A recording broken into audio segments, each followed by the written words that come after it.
There are 130,000 schools in America. You'd think that means 130,000 different identities, but almost all of them pick the same mascot: eagle, tiger, bulldog, panther. No law forced them, no one sent a memo.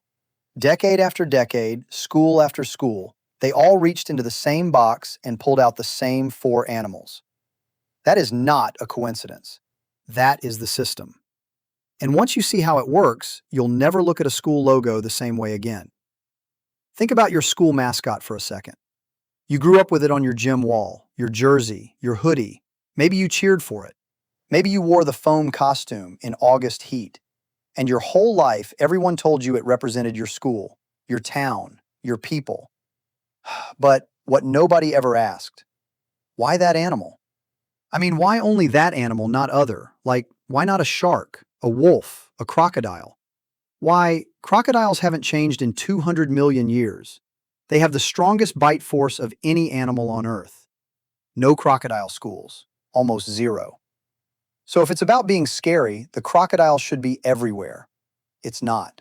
Which means scary isn't the real answer. The real answer is hidden inside your brain, a billion-dollar supply chain and a trap so well designed you've been living inside it your whole life. Now, here's what most people assume. Schools want to look tough, pick a fierce animal, team feels powerful, school gets pride. And look, that's not fully true, but it is true in some points. When you throw a teenager into a building with 3,000 strangers, their brain panics. See, humans evolved in small tribes of about 150 people. That's it. That's what our brains are built for. Anything bigger than that, and something deep inside you starts searching for a signal, something that says, "These are my people. I belong here. We are this." Psychologists call it the in-group identity anchor, and it cannot be complicated. It cannot be subtle. It has to hit the oldest, most primitive part of your brain instantly. That's why schools don't pick platypuses. That's why they don't pick exotic birds nobody's ever heard of. They pick animals that every human brain, regardless of age, background, or education, responds to automatically. Predators. The same animals that shaped human survival for hundreds of thousands of years. And your brain still reacts to them the exact same way it did on the savannah. Eagle appears, power, watch it.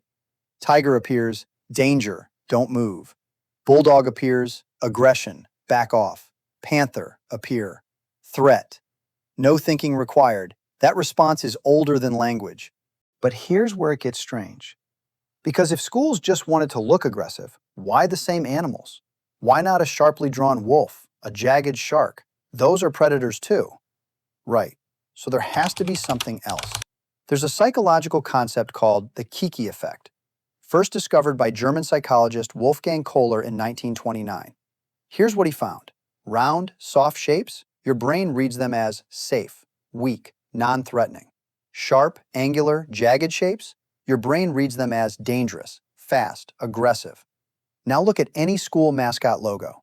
The tiger's stripes aren't smooth, they're geometric blades. The eagle's beak doesn't curve gently, it angles forward like a weapon. The bulldog's face isn't soft, it's a wall of hard angles and locked jaw. These logos aren't drawn to look like real animals. They're drawn to hijack your amygdala, the fear center of your brain, the part that controls fight or flight. When you wear that hoodie with the sharp-angled panther, you don't just feel like a fan, you feel like a threat. And the other team? Their brain registers it before they even know what happened. That's not school spirit. That's engineered psychological armor. But here's the layer nobody talks about. Psychology explains why these animals work. It doesn't explain why every school, from Maine to California, ended up with the same ones. For that, you need to follow the money. In the early 20th century, the sports merchandise industry exploded. Jerseys, hoodies, foam fingers, mascot costumes, and manufacturing unique designs for 130,000 different schools was a logistical nightmare. So the industry quietly did something brilliant. They standardized.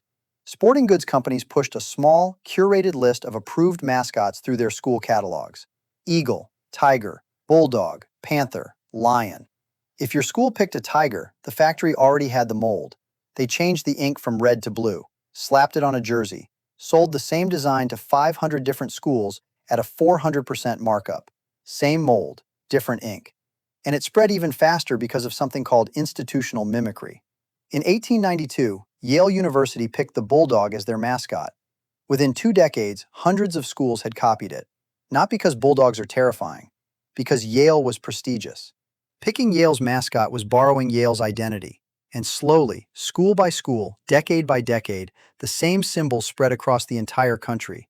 Each school thinking they were expressing something unique, all of them wearing the same 4 animals. Look, here's what's actually happening every Friday night at a high school football game. A building full of teenagers, wearing the same colors, chanting the same name, isn't just experiencing school spirit.